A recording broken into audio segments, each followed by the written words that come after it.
Oh, bakit ngayon ka lang? May kasama po po. Sino naman yan? Ay, tita, magandang hapon po. Bakit ngayon ka lang? Boyfriend? Ngayon ko lang nakita yan, boyfriend? Bakit ngayon ka lang? Mapunta kasi kami ng center. Center? Ano meron sa center?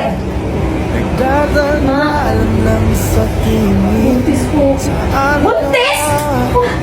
Buntis? Nagpabuntis ka sa dugyot na to? Ngayon ko lang nakita to? Sasabihin mo sa akin, buntis ka agad? Okay, tagal kitang Magandang hinanap. galang po. Paninindigan ko naman po si Joyce eh. Paninindigan? Anong papakain mo sa anak ko? Magsisika po ko, tita. Magsisikap! Ano alam mo sa magsisikap? Ano alam niyo sa buhay?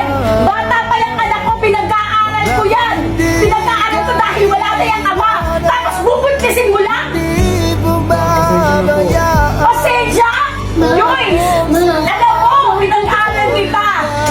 Lahat ibinigay ko sa'yo para lang guminhawa buhay natin! Pinag-aaral kita para makatapos ka! Tapos papabuntis ka lang dito! Ngayon ko lang nakita to!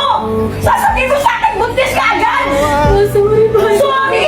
Anong sorry? Lumayas ka rito! Lumayas kayo, sige! Lumayas kayo! Hindi ko kayo kailangan! Ngayon nyo sabihin yung paninindigan! Ang di pinilit. Alam ko naman na